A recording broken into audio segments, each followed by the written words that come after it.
السلام علیکم ورحمۃ اللہ وبرکاتہ۔ بزم شاہ کونین چینل میں آپ کو خوش آمدید کہتے ہیں۔ امید کرتا ہوں آپ احباب خیریت سے ہوں گے۔ اگر ابھی تک ہمارا چینل سبسکرائب نہیں کیا تو پہلے چینل کو سبسکرائب کر دیں، بیل آئیکن کو پریس کر دیں تاکہ ہماری آنے والی تمام ویڈیوز کا نوٹیفیکیشن آپ کو بآسانی مل سکے۔ اپنے دل پر لگے زخموں کو نظر انداز مت کرو، بلکہ ان کو محسوس کرو، کیونکہ یہی تو وہ جگہ ہے جہاں سے روشنی تمہارے اندر داخل ہوتی ہے۔ پانی جسم کو پاکیزہ کرتا ہے، آنسو انا کو، علم عقل کو پاکیزہ کرتا ہے، اور محبت روح کو پاکیزہ بنا دیتی ہے۔ مطلبی رشتے کوئلے کی مانند ہوتے ہیں، جب کوئلہ گرم ہوتا ہے تو ہاتھ جلا دیتا ہے، اور ٹھنڈا ہوتا ہے تو ہاتھ کالا کر دیتا ہے۔ دنیا میں سب سے طاقتور انسان وہ ہوتا ہے جو دھوکہ کھا کر بھی لوگوں کی مدد کرنا نہیں چھوڑتا۔ لحاظ مار جاتے ہیں، انسان لحاظ میں اتنی باتیں اپنے اندر بھرتا جاتا ہے کہ آخرکار ایک خاموش آتش فشاں بن جاتا ہے، یا تو خود کو کھا جاتا ہے یا پھٹ کے کسی اور کو۔ غیبت کرنا چھوڑ دو، دوسروں کی برائیاں کرنا چھوڑ دو، دوسروں کا تذکرہ کرنا چھوڑ دو، پھر دیکھنا تھوڑا سا بھی عمل تمہیں بہت نفع دے گا۔ جیسے اپنے کپڑوں کو گندا ہونے سے بچاتے ہو، ویسے ہی اس دل کو بھی نفرت، حسد اور غصے کی گندگی سے بچایا کرو۔ ضروری نہیں ہر تعلق پیار، محبت، عاشقی کا ہو، کچھ تعلق ادب، احترام، عزت اور احساس کے بھی ہوتے ہیں۔ رشتے اور تعلق نبھانا ایک فن ہے جس کے لیے دولت کی نہیں، محض احساس کی ضرورت ہوتی ہے۔ ٹھیک ہوں یہ تو ہم کسی سے بھی کہہ سکتے ہیں، پریشان ہوں کہنے کے لیے بہت خاص کی ضرورت ہوتی ہے جو ہر کسی کو میسر نہیں ہوتا۔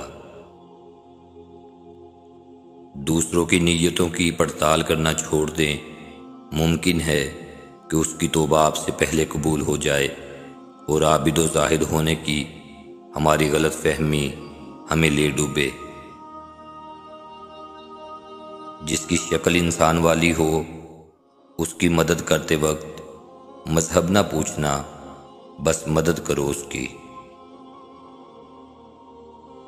غم کو بھی اسی طرح قبول کرو جس طرح خوشی کو کرتے ہو، دونوں ایک ہی مصنف کی لکھی ہوئی ہیں۔ کسی کی یاد میں جاگنے والا کبھی بدقسمت نہیں ہو سکتا، کسی کے درد میں رونے والا دنیا کے ہزار غموں سے آزاد ہو جاتا ہے۔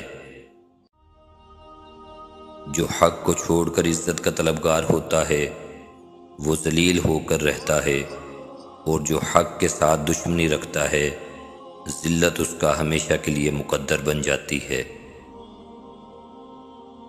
تمہارا رب جس چیز کو تمہارے قریب کر دے اس میں حکمت تلاش کرو، اور جس چیز کو تم سے دور کر دے اس پر صبر کرو۔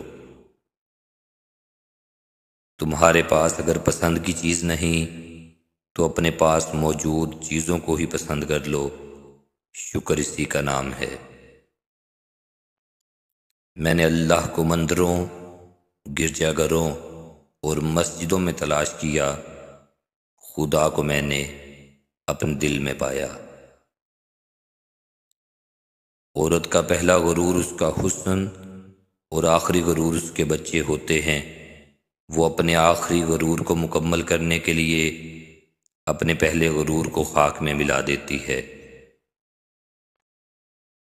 نفس کی خواہش کے خلاف چلنے سے اس کا درد، علاج اور اس کی تکلیف آرام میں بدل جاتی ہے۔ اگر کوئی تم سے بھلائی کی امید رکھے تو اسے مایوس مت کرو، کیونکہ لوگوں کی ضروریات کا تم سے وابستہ ہونا تم پر اللہ کا خاص کرم ہے۔ جو شخص اپنے نفس کی حقیقت سے ناواقف رہتا ہے وہ اپنی اصلاح سے بے نیاز رہتا ہے۔ صرف دو لوگ مقدر والے ہوتے ہیں، ایک وہ جنہیں وفادار دوست ملتا ہے اور دوسرا وہ جن کے پاس ماں کی دعائیں ہوتی ہیں۔ 4 چیزیں سنبھال کر رکھو، کامیابی تمہاری مقدر ہوگی۔ نماز میں دل کو، تنہائی میں سوچ کو، محفل میں زبان کو اور راستے میں نگاہ کو۔ 3 لوگ جب آپ سے بات کر رہے ہوں تو انہیں مت روکیں، والدین، بچہ اور غمزدہ انسان، کیونکہ ان کا دل بول رہا ہوتا ہے۔